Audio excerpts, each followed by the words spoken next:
Will you stop that?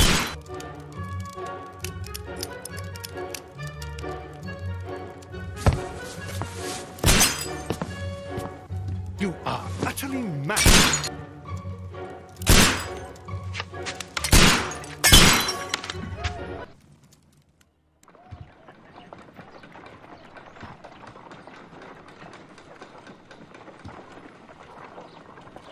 Stop, Holmes! Is that you, Watson?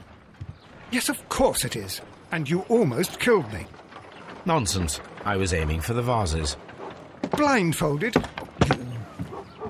Watson, quiet, please. I'm trying to concentrate.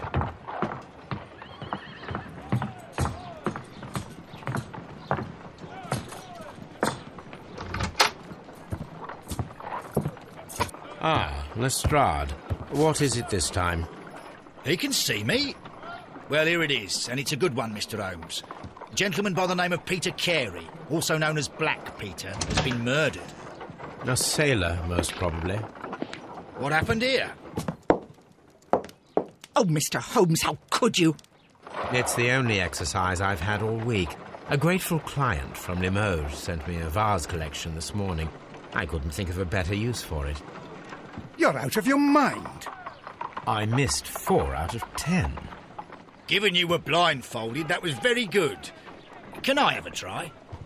Am I the only sane one here? I suppose that Watson is right, Inspector. A little brain work would be preferable now. Do please tell us more about Black Peter. Peter Carey, born in 1845 and 50 years old. An ambitious sort, he achieved much success in seal and whale hunting around Scandinavia. Retired in 1884 with a small fortune. He invested his money in a property called Woodman's Lee, near Forest Row in Sussex. It was where he lived for 6 years, and where he was found dead yesterday. Has the investigation already begun?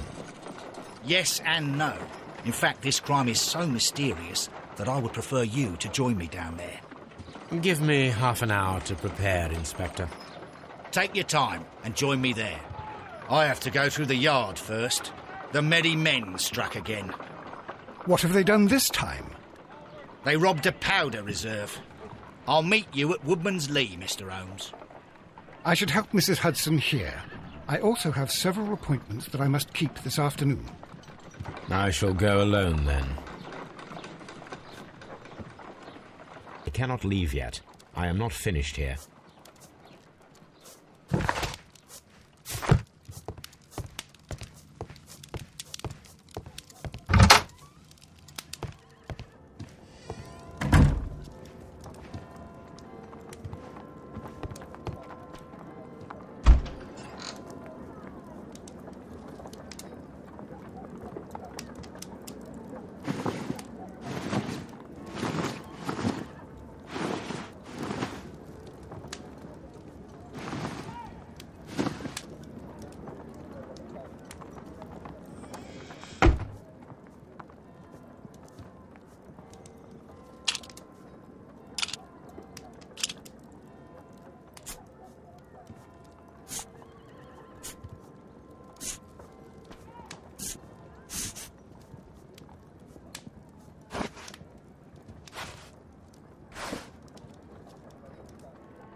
Mr. Holmes, I'm over here. Come on.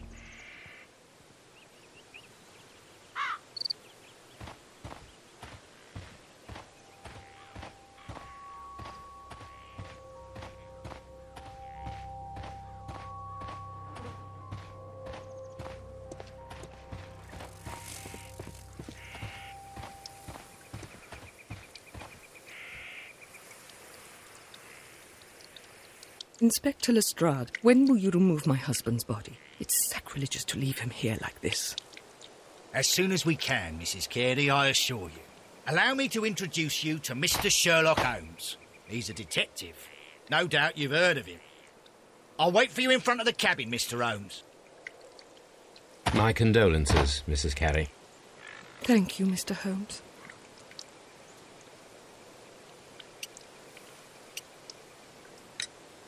Madam, can you tell me if you saw or heard anything unusual upon the night of the murder? At 2 o'clock in the morning, I heard a terrible scream. But I thought nothing of it then. He would scream all the time when he was drunk.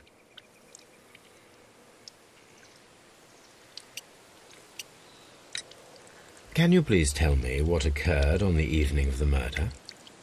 Well, Peter got drunk in the evening. He was in such a terrible temper. Usually whenever that happened, he'd stay all night drinking in his cabin before passing out. Do you remember at what time you found your husband's body? In the morning, at around 7 o'clock.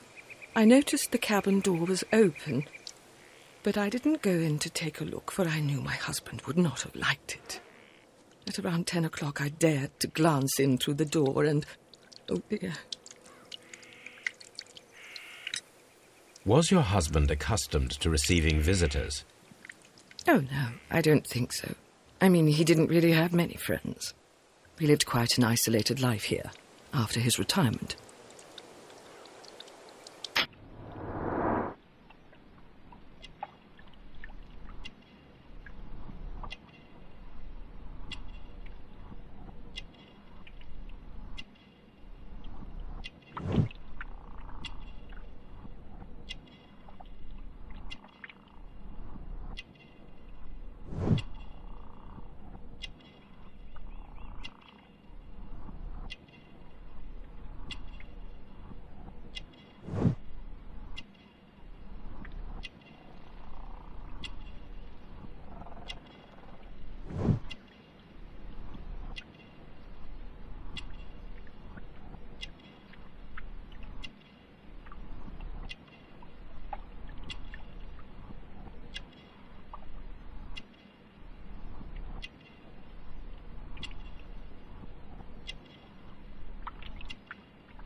You have indeed suffered a great loss, Mrs. Carey. Nevertheless, I believe it will be less of a burden for you soon. Yes.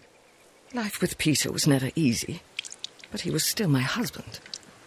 He was different, wasn't he, when you first met him upon your return from Plymouth? Yes, Mr. Holmes. Oh, my goodness, but how do you know about that?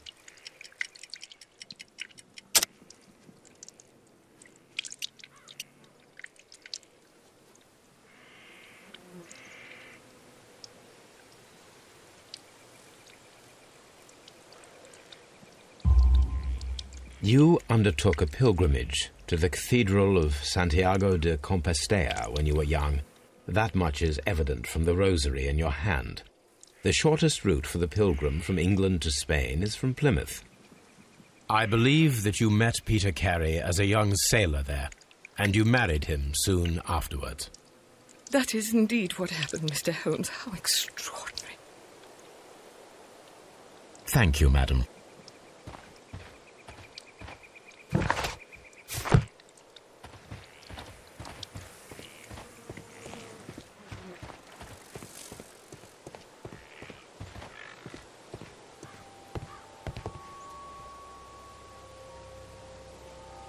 The door is locked.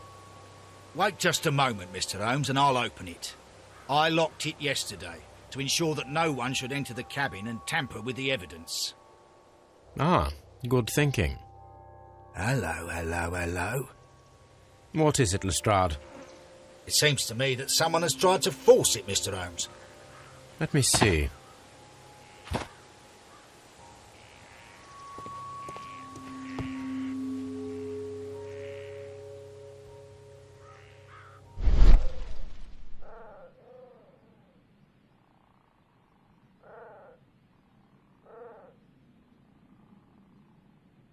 These scratches are fresh.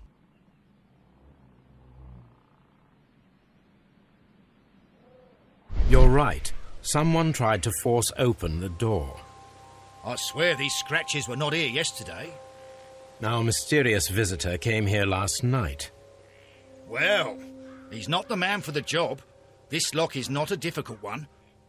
Perhaps he did not have the right tool.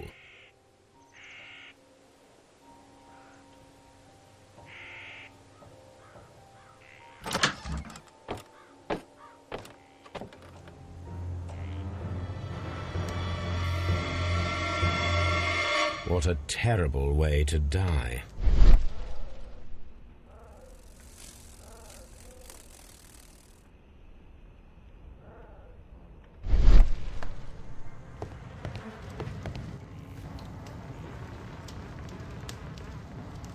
Peter Carey was fully dressed. He was not caught by surprise. It is possible that he knew his murderer.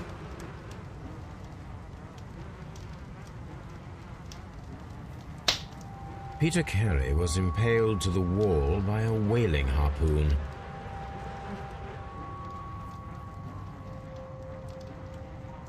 This man is in his 50s, yet he still looks quite strong.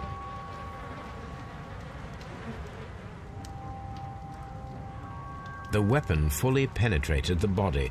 The force of the blow was immense.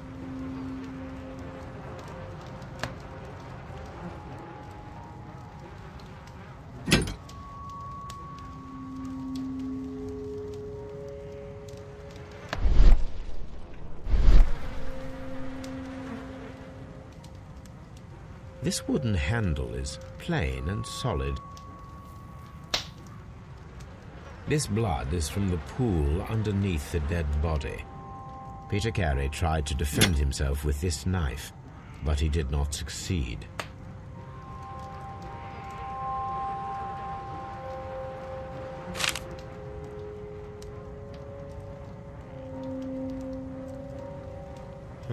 The pattern of the blood stain indicates that the notebook was not lying on the floor prior to the crime, but it was dropped into the pool of blood after the death of Peter Carey. JHN are probably the initials of the owner of this notebook.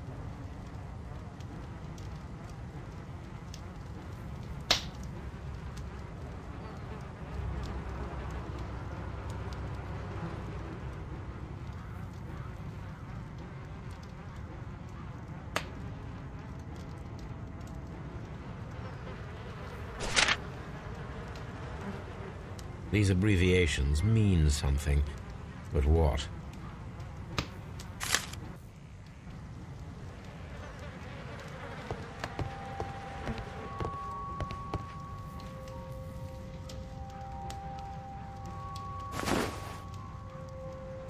The initials PC have been crudely burned. A sailor's work.